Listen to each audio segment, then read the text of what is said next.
Irish টিভিতে স্বাগতম। সত্যি জুলাই হাতছাড়া হয়ে গেছে।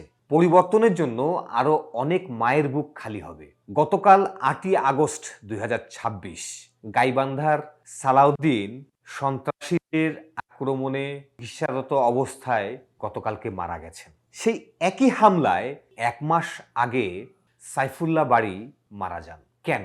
কারণ গাইবান্ধার সাগাটার কচুয়া প্রাথমিক বিদ্যালয়ের ম্যানেজিং কমিটির নির্বাচনের মনোনয়নপত্র কেনার অপরাধে স্থানীয় অনেক বড় নেতা যুবদলের আহ্বায়ক মোখলেসুর রহমান মুকুল তার দলবল নিয়ে বোনারপাড়া চৌরাস্তায় প্রকাশ্য দিবালোকে তাদের উপরে নৃশংস কুৎসিত হিংস্র আক্রমণ করেন। এখানে আসলে এই হিংস্র কুৎসিত এই ব্যাপারগুলোকে আপনাদের একটু বুঝতে হবে। শুধু হত্যাই এই হামলার উদ্দেশ্য ছিল না।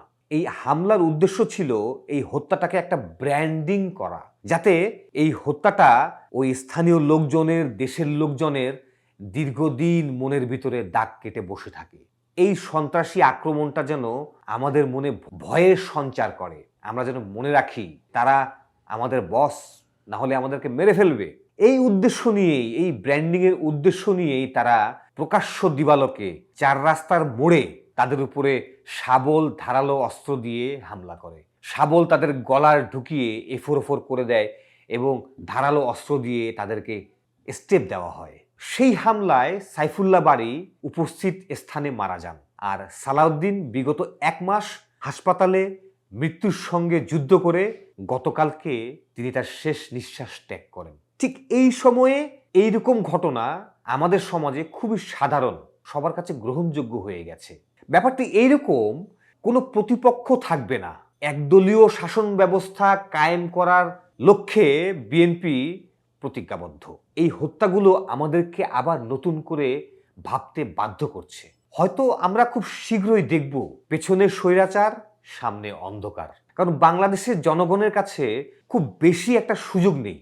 আমরা বুঝতে পারিনি যে বিএনপি এইভাবে বেঈমান মুনাফেকের মতো ফিরে আসবে। বিএনপি নগ্ন, লজ্জাহীন, কুৎসিত হয়ে এই বিরোধী দমন পীড়ন, হত্যা, চর্চা প্রতিষ্ঠার মাধ্যমে এটাই প্রমাণ করতে চায় যে পরিবর্তন নয়, ক্ষমতা চিরস্থায়ী করাই বিএনপির মূল লক্ষ্য।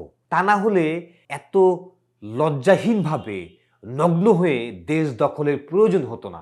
দেশের জনগণকেই, দেশের সাধারণ জনগণকেই সিদ্ধান্ত নিতে হবে তারা কেমন বিরোধী দল চায়। জাতীয় পার্টির মতো পকেটে থাকা বিরোধী দল, যারা শীতের সকালে লেপের ভিতরে কুসুম কুসুম গরমে আয়েশি গড়াগড়ি দিয়ে সময় পার করে দেবে, নাকি শক্তিশালী বিরোধী দল যারা দেশের জনগণের স্বার্থে, ন্যায়ের স্বার্থে, নীতির স্বার্থে প্রয়োজনে রক্ত দিয়ে, জীবন দিয়ে হলেও আপোষ করবে না, যারা সরকারের কাছে বিক্রি হবে না? নাকি বিরোধী দলের কোনো প্রয়োজনই নেই, আমরা একদলীয় শাসন ব্যবস্থা কায়েমের লক্ষ্যে উদ্দেশ্যে এগিয়ে যাব, আমরা পারিবারিক রাজতন্ত্রের রাজনৈতিক গোলামে রূপান্তর হয়ে আমাদের পরবর্তী প্রজন্মকে সেই পারিবারিক রাজতন্ত্রের গোলামে রূপান্তর করার জন্য ট্রেনিং দিয়ে পাকাপোক্তভাবে তাদেরকে তৈরি করব। ধীরে ধীরে একটা জিনিস স্পষ্ট হয়ে উঠছে, বিএনপি এদেশের জনগণকে আরেকটা গণ আন্দোলনের দিকে যেতে বাধ্য করছে। তাকিয়ে দেখেন সারা বিশ্বের দিকে, এই যে আমাদের পার্শ্ববর্তী দেশ ভারত, সেখানকার স্বৈরশাসক মোদি, অথবা আমরা ধরি বিশ্বের সবচেয়ে ক্ষমতাধর প্রেসিডেন্ট ডোনাল্ড ট্রাম্প, তাদের দেশে তাদেরকে নিয়ে যে রাজনৈতিক তীব্র কটাক্ষ, কার্টুন, প্রোটেস্ট করা হয়, সেরকম কোনো কিছু এখনো বাংলাদেশের রাজনৈতিক চর্চার ভিতরে আসেনি। যদি এত তীব্র কটাক্ষ আমাদের রাজনৈতিক নেতাদেরকে করা হতো, যদি এত তীব্র কটাক্ষ আমাদের সরকার দলীয় নেতাদেরকে করা হতো, তাহলে এতক্ষণে বাংলাদেশে কিয়ামত হয়ে যেত। কিন্তু বাংলাদেশে রাজনৈতিকভাবে এই গুম, খুন, অত্যাচার, দমনপীড়ন এইগুলো কিন্তু খুবই ভালোভাবে প্রতিষ্ঠিত হয়ে আছে। রাজনৈতিক হত্যার সোশ্যাল মিডিয়ায় যে পোস্টগুলো হয়, সেই পোস্টের কমেন্টস পড়লেই বোঝা যায় এই রাজনৈতিক গোলামদের আসল মুখ। তারা তাদের আসল মুখ সেই কমেন্টসে লুকাতে পারে না, সেখানেই প্রকাশ হয়ে পড়ে তাদের ভেতরের কুৎসিত পশুটা।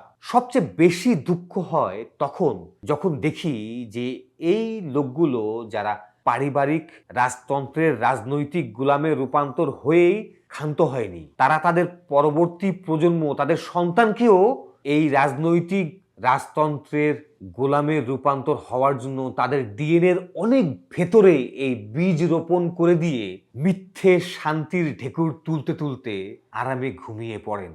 তখন মনের ভিতরে খুব কষ্ট হয়। সিদ্ধান্ত নিতে হবে খুব দ্রুত, তা না হলে আরেকটা গণ আন্দোলনে এদেশের হাজারো মায়ের বুক আবারও খালি হবে, লাল হয়ে উঠবে রক্তে এদেশের রাজপথ।